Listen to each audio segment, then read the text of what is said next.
Perhaps there's no better topic than that of SEO, or search engine optimization, to debunk the idea that if you build it, they will come. This is especially true as it relates to websites, blogs, or any type of digital marketing content posted on the World Wide Web. Consider this fact. While the exact number of websites keeps changing every second, there are well over 1 billion sites on the World Wide Web today, according to a spring 2022 Netcraft Web Service survey.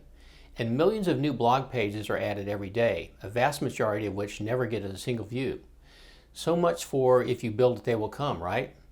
Contrast all of those pages with the fact that most people never get past page 2 of Google search when searching for a web page, and you'll see why a good SEO strategy with all of that content out there is important. A consistent good SEO strategy or approach will go a long way in getting you to land on page 1 or 2 of Google search and stay there. And that's an important point. Just getting to page 1 or page 2 of this is not the end goal of an SEO strategy. The end goal is to stay there, and you can use SEO strategies and tools to help ensure that your page continues to rank high over time. SEO is a battle for visibility, and a fierce battle it is with many moving parts. It's like a cogwheel system built around keywords, keyword phrases, and relevance, and many other parts constantly moving 24/7. Add to that the fact that Google is consistently changing its super secret algorithm, and that there are also many competitors who are vying for top spots, and the challenges quickly become clear. In this video series, I'm going to share 5 basic things you can do to help improve your website's visibility in search. Now, obviously there are more than 5 things you can do to increase your SEO rankings, but these 5 tips are basically enough to help you get started on improving your search results relatively quickly. Keep in mind that SEO is a long game, meaning that just achieving a great rank is not the end goal. You have to sustain it, and these tips set the building blocks for helping you get there. So let's jump right in with the first tip.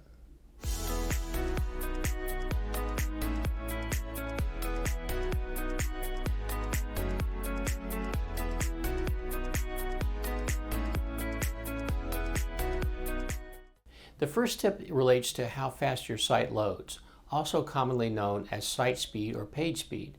If users click through to a page on your site and have to wait more than just a few seconds for the page to load, research shows that there's a good chance that they will move on to another site or page.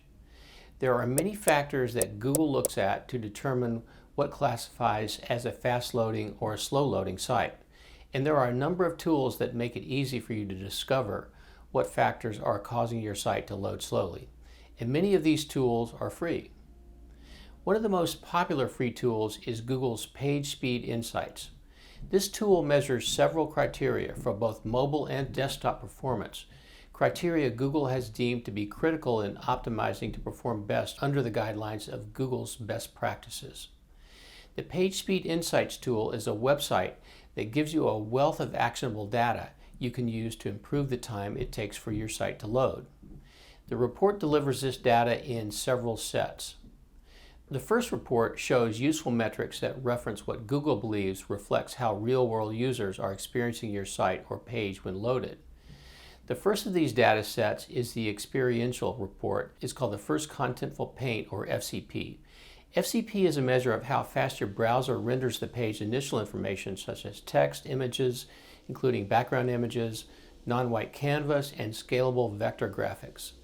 The second data set is the largest contentful paint, or LCP. This measures the amount of time it takes for the largest bit of information on the page to load. This could include images, videos, audio, or graphics. The third data set is Cumulative Layout Shift, or CLS. This is an unexpected shift of elements jumping around on a page during load to other locations on your screen.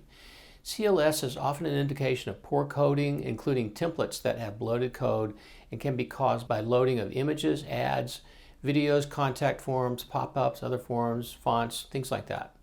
The fourth data set is First Input Delay, or FID. This measures the site response time on the element of the page after a user first interacts with it. For example, if your user clicks on a video, FID is the time it takes for that video to play. So that covers the experiential data and insights you get from Page Speed Insights. The second section of the Page Speed Insights tool is intended to help you diagnose performance issues. This is known as the performance score, and it is a single number. With the score, Google will give you an overall color-coded performance metric for both mobile and desktop ranging from 0 to 100. You'll also see a thumbnail snapshot of the page that is loading. This visual snapshot can help you determine what some of the issues may be, especially if the snapshot image is not what you're expecting to see. Underneath the performance section, Google breaks down the elements into 6 detailed metrics that can be used to gauge what fixes need to be made. The first is one I mentioned earlier, first contentful paint, which assigns a specific range in seconds of how long the content takes to load. FCP reflects when the browser renders the first bit of content from initial page load, providing the first feedback to the user that the page is actually loading. The second metric is the speed index, which gives you a reference point as to how quickly the contents of the page become visibly populated. And every second counts when it comes to page loading and content. The third metric is the largest contentful paint, which assigns a number in seconds for how long it takes for this element to load. LCP measures the time from when the user initiates loading the page until the largest image or text block is rendered within the viewport. The fourth metric is time to interactive, which is the amount of time in seconds it takes for the page to become fully interactive. The fifth metric is total blocking time, which is the sum, expressed in milliseconds, of all time period between first contentful paint and time to interactive. And the sixth metric is cumulative layout shift, which measures the movement of all visible elements within the view screen. So that's the first section of data in the report. The next section in the Page Speed Insights report shows a successive thumbnail snapshot view of the page loading, including blank or white pages that appear while images or other elements are loading in the background. The evidence of a number of these white page thumbnails indicates that something such as poor code or large image sizes is holding your site up from fully loading. Underneath the Sequential Thumbnails is an Opportunities section which details recommendations Google has for improving the overall score, particularly on those metrics which are underperforming. In the Opportunities column, Google will recommend steps that can be taken to improve your score. For example, eliminate render blocking resources or serve images in next-gen formats, with a drop-down showing more details and specific steps you can take to fix the issue or issues. Also in this section, Google will give you an estimated savings diagnostic, which will help you determine which elements are the most important to fix. Obviously, the ones with the most savings in terms of time will be where you'll want to put the most focus. Beneath the Opportunities section is a Diagnostic section with drop-down details and specifics on particular topics that need addressing. Examples of flags that might appear in the Diagnostic section include image elements do not have explicit width and height, or reduced JavaScript execution time. The details in this section will really help you or your designer or developer get right to the crux of the issue that is slowing down the page from loading in its optimal state. The final section of the report is the Past Audits section. This is a drop-down menu section that references all of the Core Web Vital criteria that passed during the analysis. Obviously, the more elements you see in this Past Audit section, the better. This is also a great section to watch for improvements happen as you address issues that were identified in the Diagnostics and Opportunities sections. Well, that wraps up the first video in this series on 5 steps you can take to improve your SEO.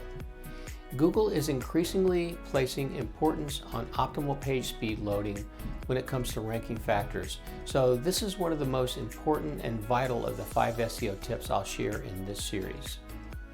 Before moving on to the other tips in this video series, go to the Page Speed Insight page and type in your URL. In just a few seconds, you'll get a report from Google on how your site is performing with regards to page load time, along with a wealth of insightful data on how you can improve your scores. Thanks for your time, and before you go, please be sure to subscribe to my channel and to make sure you get notified on the rest of the videos in this series, as well as clicking on the like button for this video. And if you'd like to receive a free 25-page downloadable PDF with all the 5 SEO tips I'll cover in this series, look for a free download link in the comments section below. Thanks again for your time.